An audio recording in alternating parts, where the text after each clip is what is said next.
The War Council chamber was silent. 12 commanders from 12 different species sat around a curved table made of living crystal. The crystal pulsed with soft blue light as it recorded everything that happened in the room. This was the most important meeting in the history of the Galactic Concordance, and every commander knew it.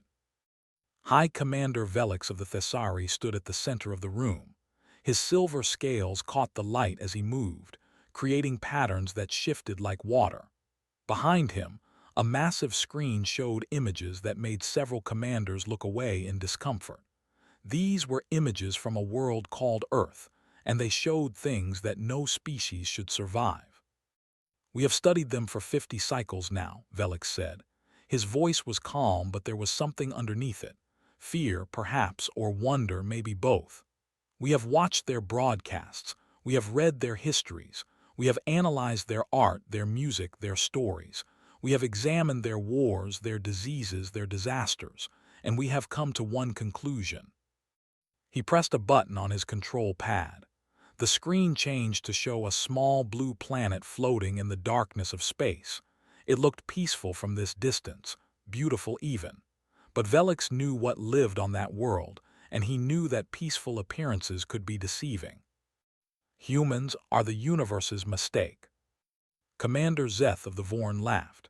His massive body shook with the sound, and the floor vibrated slightly beneath his weight. The Vorn were the largest species in the Concordance, standing 4 meters tall with 4 powerful arms covered in thick green hide. They had conquered 3 star systems before joining the Alliance, and they feared nothing in the known galaxy. "A mistake," Zeth said, still chuckling. "They are barely space-capable. They fight among themselves constantly like primitive animals. Half their planet still lacks clean water. Their technology is centuries behind our youngest members. What threat could they possibly pose to us?" Velix did not smile.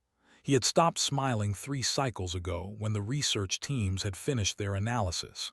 He had read every report, watched every recording, studied every piece of data, and what he had learned kept him awake at night. "Let me show you," he said quietly. The screen changed again. It showed a timeline of human history, starting from the very beginning. The images moved fast at first, showing primitive creatures hunting with sticks and stones. They were small and weak, covered in thin skin that offered no protection against the world that wanted to kill them. "The humans evolved on a death world," Velix began, his voice taking on the tone of a lecturer. "I need you all to understand what that means. Their planet experiences regular ice ages that cover half its surface in deadly cold.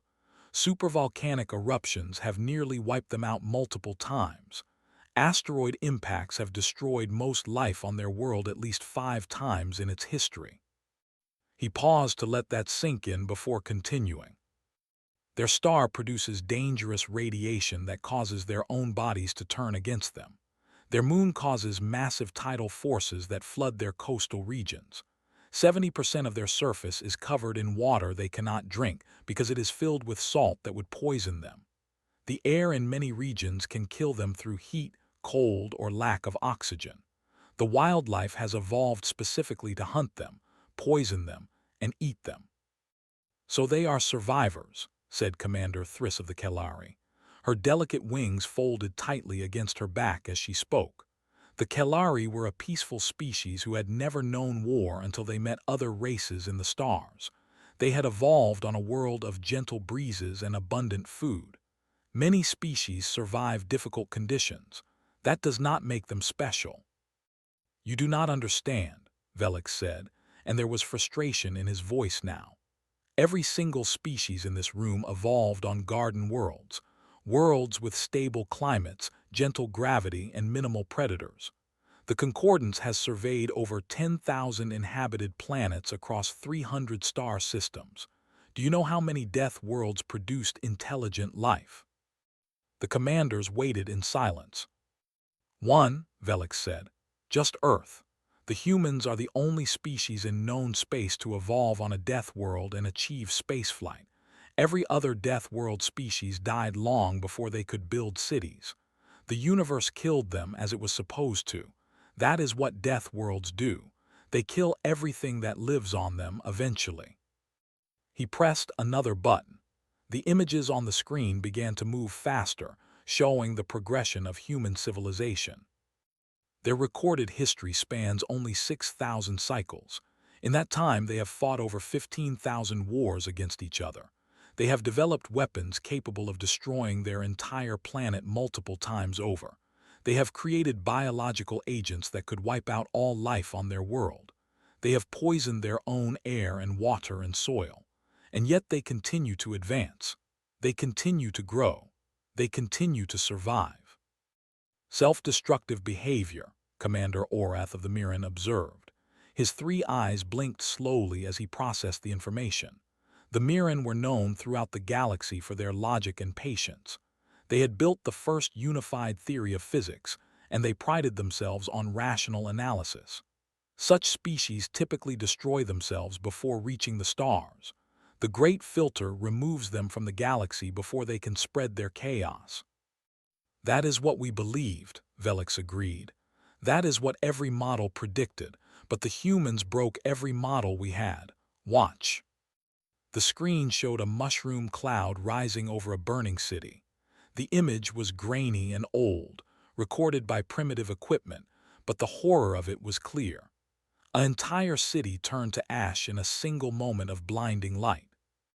They created atomic weapons, Velix said. They split the fundamental building blocks of matter and turned that power into a bomb, and they used it on their own kind. 2 cities, hundreds of thousands dead in moments. Children, elderly, innocent people who were simply living their lives, burned to nothing by their own species. Several commanders made sounds of disgust. Any rational species would have abandoned such technology, Velix continued. They would have recognized the danger and stepped back from the edge. They would have destroyed the weapons and forbidden anyone from building more. That is what logic demands. The images changed. More bombs, bigger bombs, bombs that could destroy entire regions, bombs that could end all life on Earth. Instead, they built more. They built bombs powerful enough to destroy their world many times over. 2 of their nations pointed these weapons at each other for 40 cycles. Every single day, they were minutes away from extinction. A single mistake, a single misunderstanding, and their species would be gone forever. And they did not destroy themselves, Commander Zeth asked. His laughter had faded now. He was beginning to understand why Velix had called this meeting. No, they stood at the edge of oblivion and simply chose not to jump. They created something called mutually assured destruction. They reasoned that if everyone would die, no one would push the button. They used the threat of their own extinction to keep themselves alive. That is insane, Thriss whispered. Her wings trembled slightly. Yes, Velix said. That is exactly what it is, and that is why they terrify me. Any species that can stare into the void of extinction and use it as a tool for peace is something we have never seen before. They are not like us. They are not like anyone in this galaxy. He moved to the next series of images. These showed humans in various conditions that would kill any other species. Some were frozen in ice, their bodies blue with cold but still moving. Others were walking through flames, their skin blistering but their legs carrying them forward. Some were underwater, holding their breath for impossible lengths of time. Others were in the vacuum of space, surviving for minutes without protection. The human body is fragile by galactic standards, Velix said.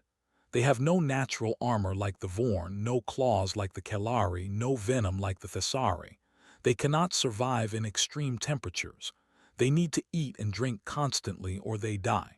They require regular sleep or their minds begin to fail. By every measure, they should be prey animals. They should be food for better species. But they are not, Orath said slowly. He was beginning to see the pattern now, and it disturbed him greatly. No, because the humans develop something we have never seen before in any other species. They call it adaptation, but that word does not capture what they truly do. When they encounter a problem, they change to meet it.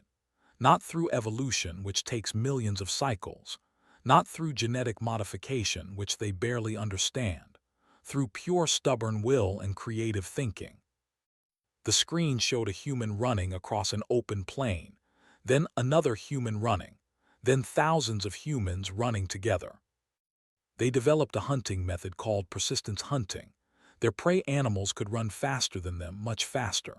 A human cannot outrun a deer or an antelope, so they simply followed, for hours, for days. They walked after animals until those animals dropped dead from exhaustion. The human heart and human lungs and human legs are designed to never stop moving. They are the only species in the galaxy that could pursue prey until the prey's heart gave out from fear and exhaustion. Endurance, Commander Yeth of the Sorali said. His crystalline body hummed with thought as he processed this information. The Sorali were made of living silicon, and they thought in patterns of light and vibration. They evolved endurance as their primary survival trait. Yes, and they applied it to everything. When they went to war, they did not stop until their enemies surrendered or died. When they faced diseases, they fought for generations until they won. When their environment turned against them, they simply refused to accept defeat. They kept going. They kept trying. They kept surviving. Velix changed the image again. This one showed a human standing on a gray, barren surface. Behind the human was the blue curve of Earth, beautiful and distant. They reached their moon just 60 cycles after inventing powered flight. 60 cycles. It took the Thessari 400 cycles to achieve the same journey. It took the Vorn 600. And the humans did it with technology so primitive that our engineers refused to believe it worked. The commanders stared at the image in silence. Their spacecraft were controlled by computers less powerful than the toys their children play with today. Their suits were held together with layers of fabric and hope and prayer. 3 of them rode a controlled explosion across the void of space, landed on another world, and came back alive. When we asked our scientists how this was possible, they said it was not. They said the humans should have died 100 times over. But humans do not do what they should do. They do what they decide to do, and the universe cannot stop them. Commander Zeth's laughter had completely faded now. He looked at the screen with new eyes, with worried eyes. "This is why you called us here," he said. "Not because they are weak, because they are not weak at all." "No," Velix said. "They are the most dangerous species we have ever encountered, and they do not even know it yet.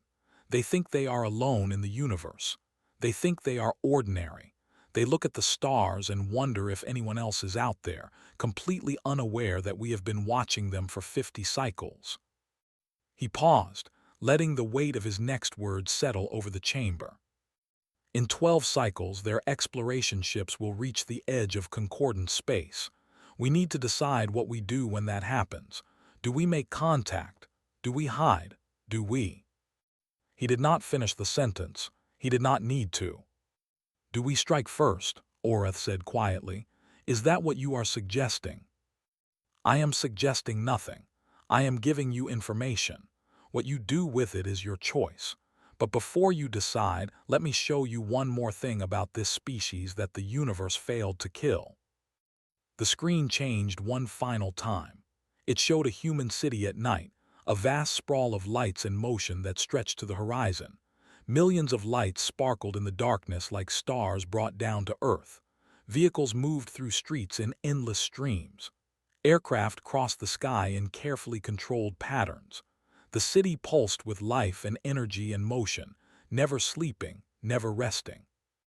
"This recording was made 30 cycles ago," Velix said. "At the time, the humans had just begun sending signals into space. They were burning fossil fuels and destroying their own environment. Their technology was primitive. Their species was divided into hundreds of competing nations that could not agree on anything." He pressed a button. The image shifted. The same city but different now. Taller buildings reaching toward the clouds. Cleaner air without the brown haze of pollution. More lights, more vehicles, more everything. This is the same city today. In 30 cycles, they have transformed it completely. Their technology has advanced by what our scientists estimate to be 200 cycles of normal development. They have begun to work together across old enemy lines. They have started building ships capable of traveling between stars. How? Thriss asked. Her voice was barely a whisper. How is such progress possible? Velix turned to face the council. His silver scales seemed darker now, as if reflecting his mood. Because they refuse to accept limits. When we encounter an obstacle, we work around it or accept it as part of reality. When humans encounter an obstacle, they become angry. They take it personally. They fight it as if the obstacle itself was an enemy that had wronged them, and they do not stop fighting until they win or die trying. He walked to the window of the council chamber. Outside, stars filled the darkness, countless points of light representing countless worlds and species. Somewhere out there, on a small blue world orbiting an ordinary yellow star, billions of humans were living their lives. They were building and dreaming and reaching toward the sky. That is why I called them the universe's mistake, Velix said. They should not exist. No species should survive a death world. No species should harness atomic fire and live to build more weapons. No species should walk on other worlds within a single lifetime of inventing flight. The universe tried to kill them 10,000 times and they refused to die. They are a mistake because they broke every rule of evolution, every law of survival, every prediction our models could make. He turned back to face the commanders. And now they are coming. The council chamber fell into deep silence. The crystal table pulsed with its soft blue light, recording everything, understanding nothing.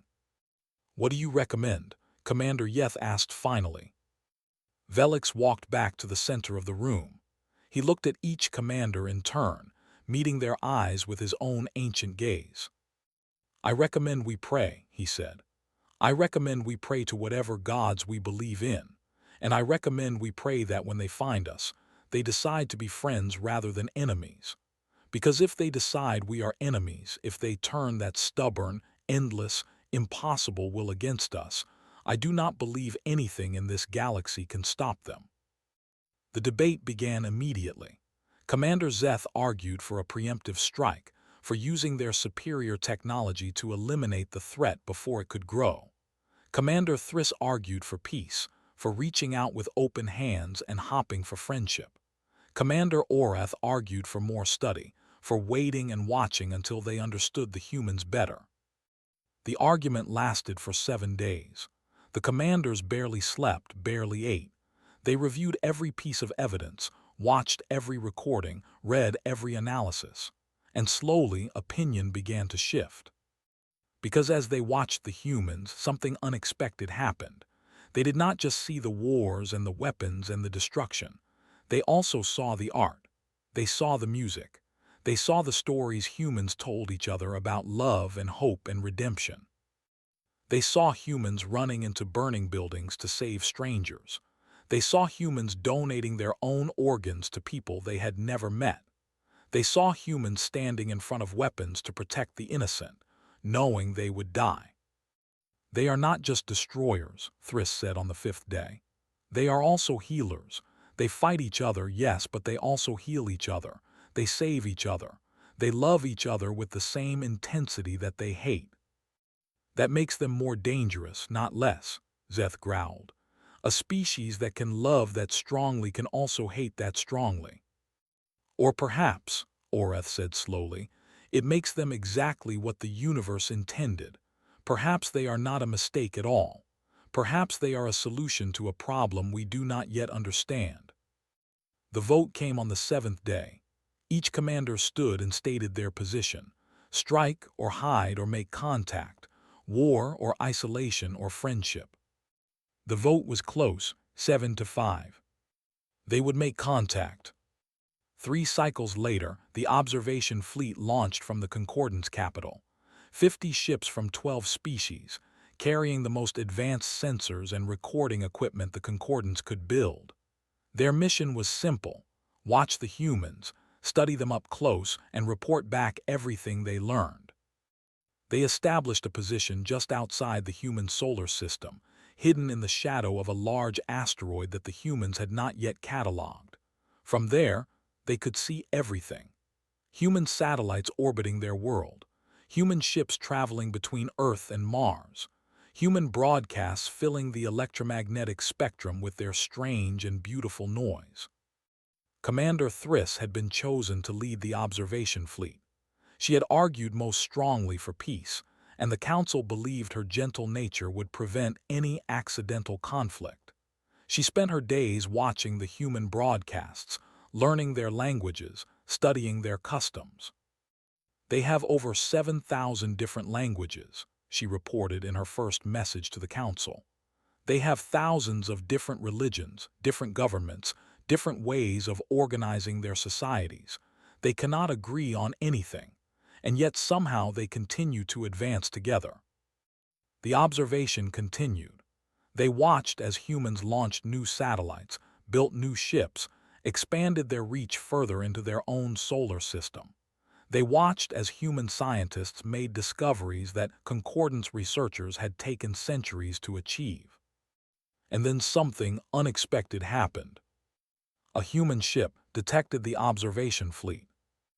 It was a small vessel, a research probe sent to study the asteroid that hid the concordance ships. The probe's sensors swept across the asteroid's surface and found the hidden fleet. For a moment, nothing happened. Then the human broadcasts exploded with activity. "They are panicking," Thriss reported to the Council. "They think we are an invasion force. They are mobilizing their weapons." "Should we withdraw?" Velix asked from across the galaxy. Thriss watched the human broadcasts carefully. She saw the fear and the confusion, but she also saw something else.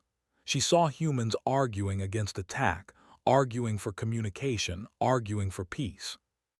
"No," she said, "I think we should introduce ourselves." The decision was made.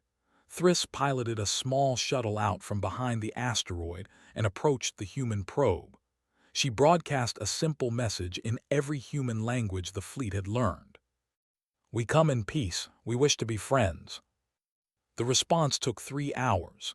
In that time, governments on Earth debated and argued and nearly started wars with each other. Finally, a single message came back. "Prove it." Thriss thought about this for a long time. How do you prove peaceful intentions to a species that has spent its entire history fighting itself? How do you convince natural warriors that you mean them no harm? She decided to do something that no concordance commander had ever done before. She opened her shuttle's airlock, stepped outside, and floated in space in nothing but her environmental suit. She spread her wings wide, showing that she had no weapons, no protection, nothing but herself. "I am Commander Thriss of the Kellari," she broadcast. "I am alone and unarmed. I offer myself as proof of our intentions. If you wish, you may capture me. If you wish, you may kill me. But I ask only that you listen first." The silence lasted for 6 hours. Then a human ship appeared, larger and more heavily armed than anything Thriss had seen before. It approached slowly, its weapons systems clearly active and aimed at her tiny form. A voice came through her communicator. It was rough and suspicious, but there was something else underneath. Curiosity, perhaps wonder. "You're really aliens, actually real aliens from another star." "Yes," Thriss said. "We have been watching your species for 50 cycles. We feared you at first. Your history is violent and chaotic. But we have also seen your capacity for kindness, for courage, for love. We would like to know you better if you will allow it." There was a long pause. Then the human voice spoke again, and this time there was a hint of laughter in it. 50 years of watching us, and you still want to meet us. Either you're very brave or very stupid." "Perhaps both," Thriss said. "Many great things begin with brave stupidity." The laughter came again, louder this time. "I think I like you, bird person. All right, come aboard. But if this is a trick, I want you to know that my grandmother's cooking will be the least of your worries." Thriss did not understand the joke, but she understood the tone. She flew toward the human ship, her heart's pounding with fear and excitement. First contact was about to begin. The human ship was called the Discovery.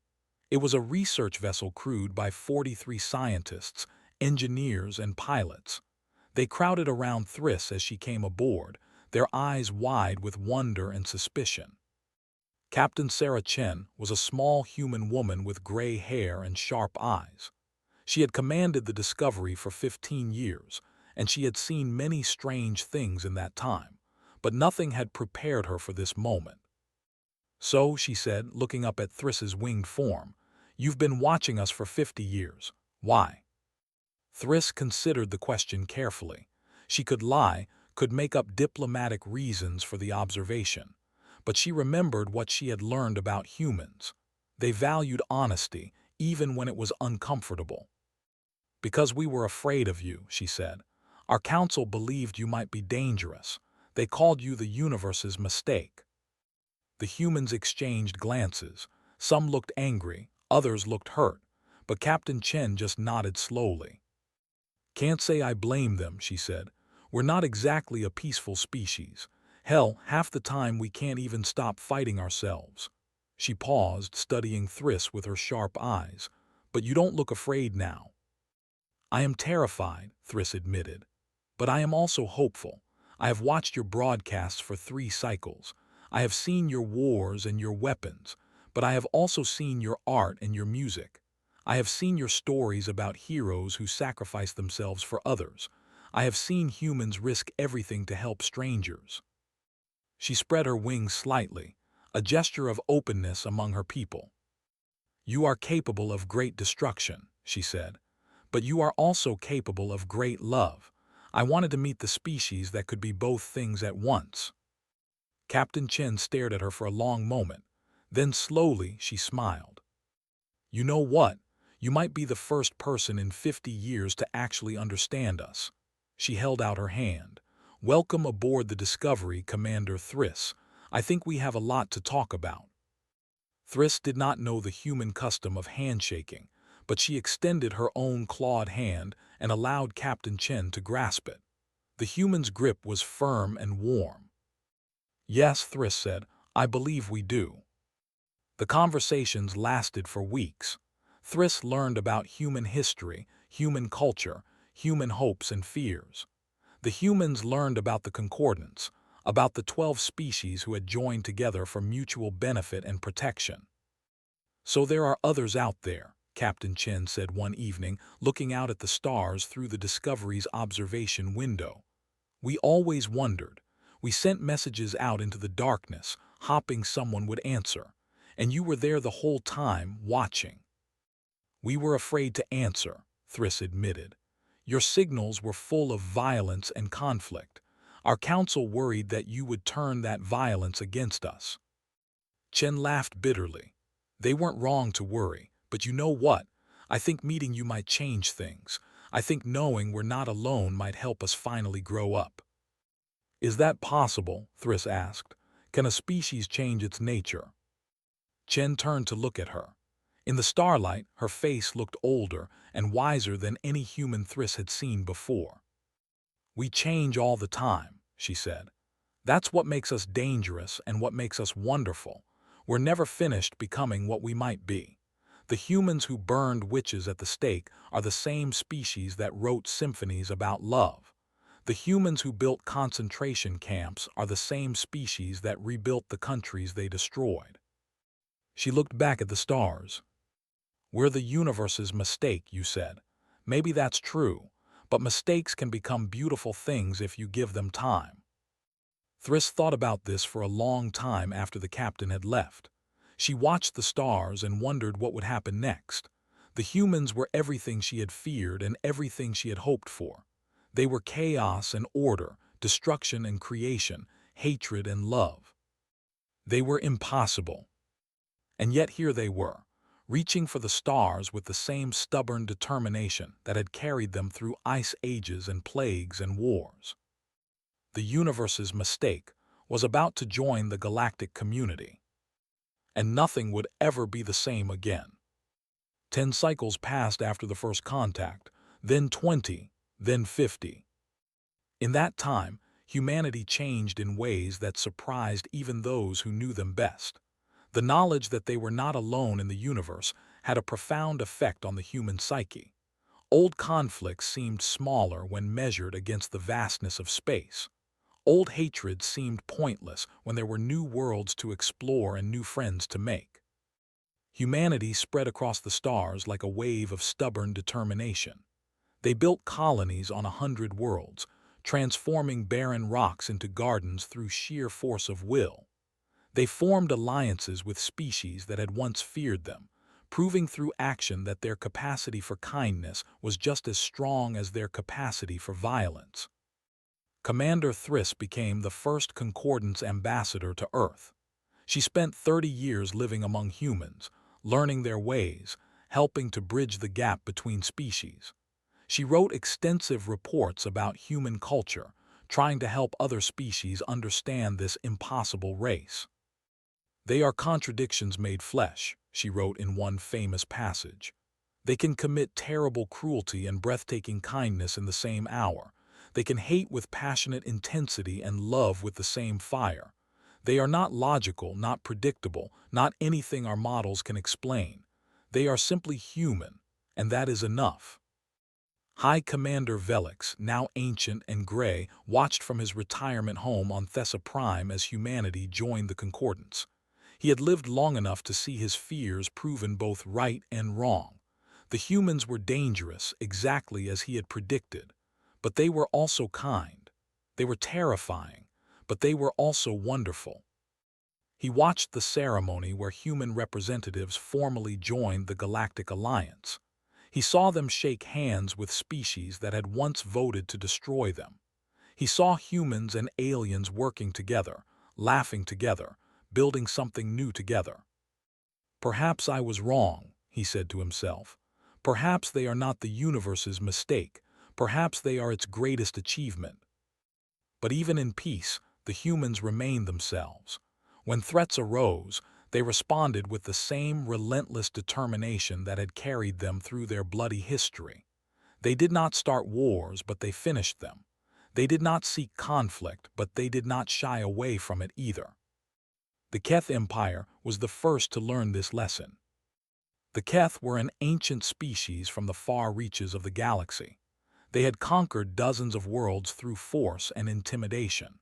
They had enslaved entire populations, destroyed civilizations that resisted them. When they heard about the Concordance and its new human members, they saw weakness to exploit. The first Keth attack came without warning. A Concordance colony world burned in a single night. 30,000 people died, humans and aliens alike. The Keth broadcast their victory across the galaxy, daring anyone to respond. The response came from humanity. The human military mobilized faster than anyone expected. Ships that had been used for exploration were retrofitted for war. Scientists who had been studying alien plants began developing new weapons. Soldiers who had never expected to fight again put on their uniforms and prepared for battle. "You wanted to know what humans are capable of," the human president said in a broadcast to the galaxy. "You're about to find out."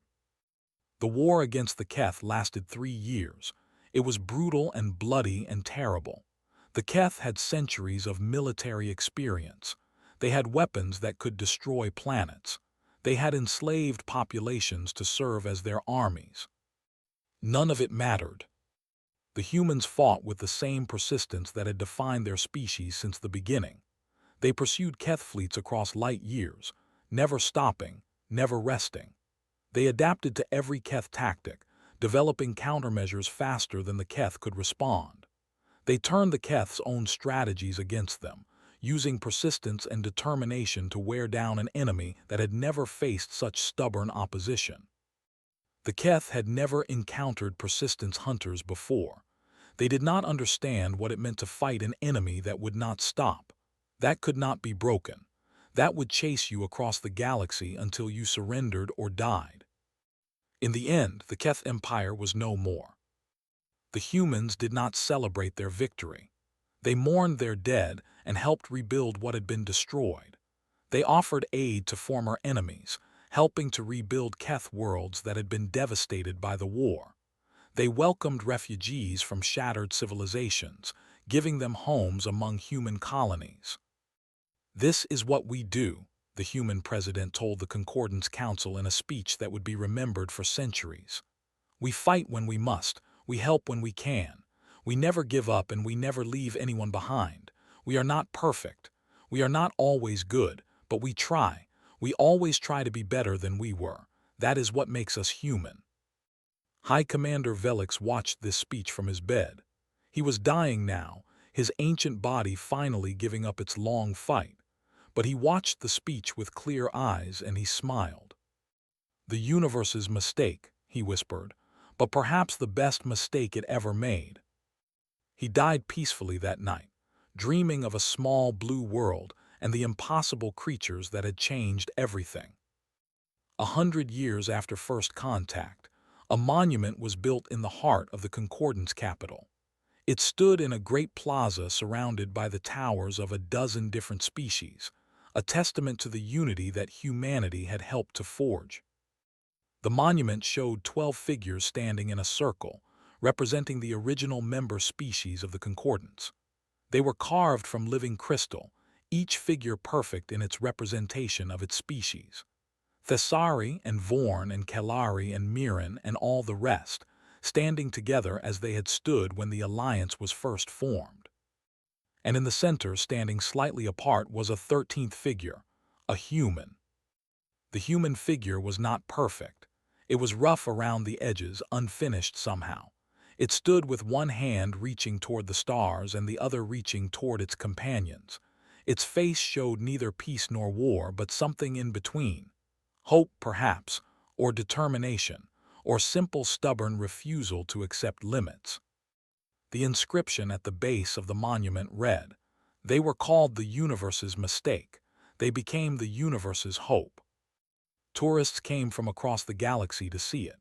They took pictures and read the history and wondered what it must have been like to be there at the beginning. They asked their guides about the strange species from Earth, the impossible creatures that had somehow survived their death world and reached the stars. The guides told them stories. They told them about the atomic weapons and the persistence hunting and the moon landing. They told them about the wars and the plagues and the disasters. They told them about the art and the music and the stories. And they told them about hope. "The humans taught us something," one guide would say. "They taught us that the universe does not decide what is possible. We do." They looked at every obstacle and said no. They looked at death itself and said, "Not today." They are stubborn and impossible and wonderful, and they showed us all what we could be if we just refused to give up. The humans who visited the monument always smiled when they saw it. They were proud of what they had become, proud of the mistakes they had made and the lessons they had learned, proud of the friends they had found among the stars.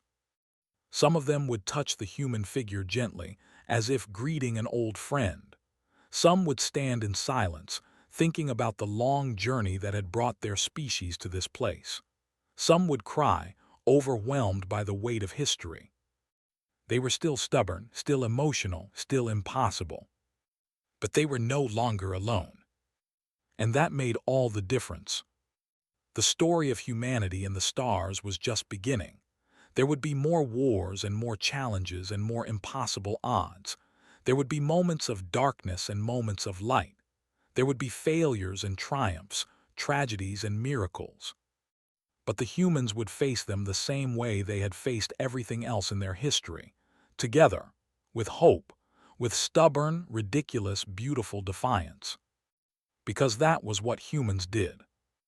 They had been called the universe's mistake, a species that should not exist, that had broken every rule and defied every prediction, a species that had stared into the void and refused to blink.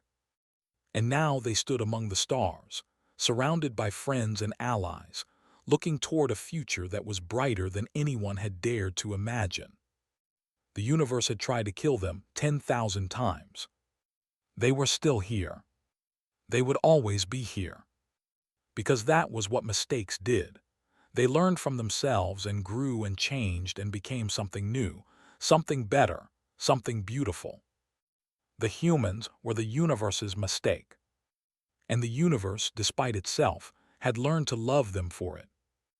In the end, that was the greatest lesson of all. Not that humanity was dangerous or wonderful or impossible, but that they were proof of something that the Concordance had never truly understood before. The universe makes mistakes, and sometimes those mistakes become the best things that ever happened. The monument stood in the plaza, gleaming in the light of alien stars.